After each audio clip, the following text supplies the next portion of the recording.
Hello everyone. Hindi कक्षा में आपका स्वागत है। बच्चों, हम सीख रहे हैं मीना का ईमेल।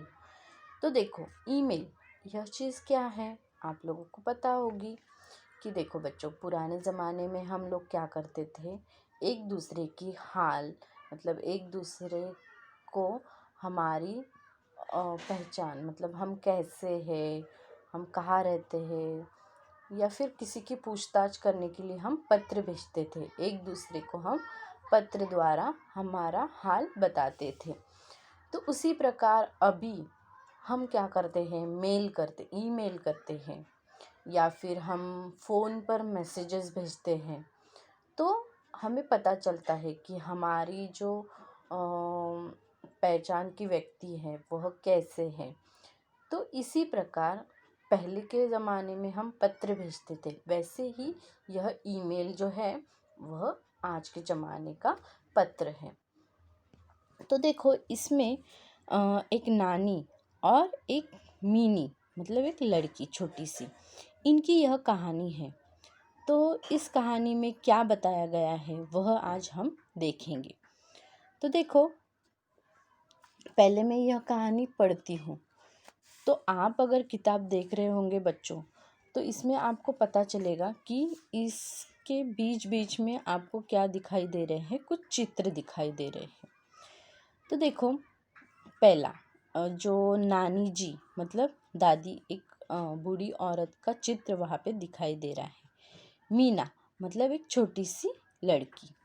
और यह पे ईमेल, आपको पता है ईमेल कहाँ से भेजा जाता है, कंप्यूटर से।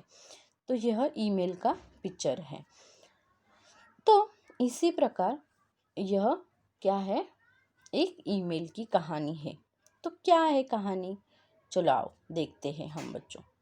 तो देखो, मिनी एक छोटी लड़की का नाम था। उसने अपनी दादी जी से कहानी सुनने को कहा। सॉरी, यहाँ पे नानी जी है।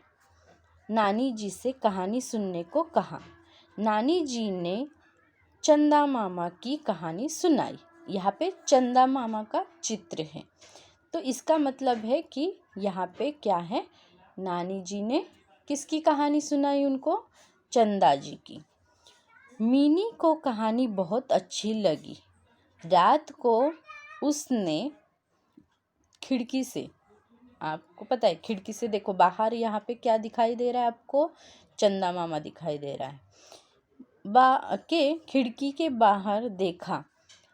चमकते हुए चंदा मामा को देखकर वह बहुत खुश हुई और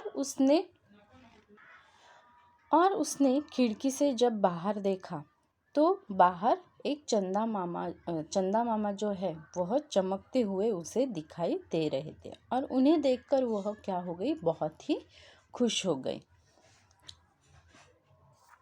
वह उससे बातें करना चाहती थी और वह क्या कर रही थी कि उस चंदा मामा से बात करना चाहती थी।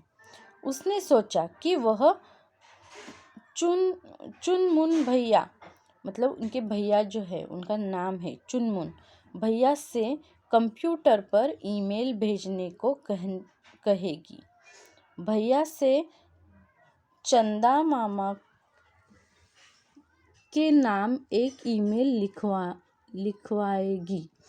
तो देखो, यह जो मिनी है वह एक छोटी बच्ची है और वह क्या करना चाहती है, अपनी नानी से एक कहानी सुनना चाहती है। और कहानी के बीच नानी उसे एक चंदा मामा की कहानी सुनाती है और वह कहानी सुनकर वह चंदा मामा के प्रति बहुत क्या हो जाती है, प्रभावित हो जाती है। उसे चंदा मामा बहुत अच्छे लगते हैं। तो जब वो रात को सो रही होती है और उसकी खिड़की जो है वह खुली होती है, तो उसी खुली खिड़की से वह जब बाहर देखती है तो उसे चंदा मामा दिखाई देते हैं। और वह चंदा मामा जो है वह क्या है, बहुत ही चमकते हुए वहाँ पे दिखाई देते हैं। और वह चमकते हुए चंदा मामा को देखकर वह क्या करती है, सोचती है कि अपने चुनमुन भैया के द्वारा वह क्या करेगी, यह चंदा मामा को ईमेल भेजेगी और ईमेल भेजने के लिए वह उनके भैया को कहने वाली है। तो इस कहानी में यहाँ तक कि आपको पता चलता है कि यह जो मीनी है यह चंदा मामा के प्रति इतनी प्रभावित है, उसे वो कहानी इतनी अच्छी लगी जो नानी ने सुनाई थी। वह कहानी सुनकर वो चंदा मामा से बातें करना चाहती थी। और बातें करने के लिए आज के ज़माने में हम एक तो ईमेल कर सकते हैं बच्चों, या फिर क्या कर सकते हैं, मैसेजेस कर सकते हैं। तो यह सब देखकर वह भी सोचने लगी कि मैं चंदा मामा को क्या करूँगी, ईमेल भेजूँगी और उनसे वह बातें करेगी। तो यहाँ तक की कहानी आपको समझ में आई बच्चों। तो इसके आगे की कहानी हम अगली वाली वीडियो में देखेंगे। ओके, तो बच्चों आज के लिए धन्यवाद।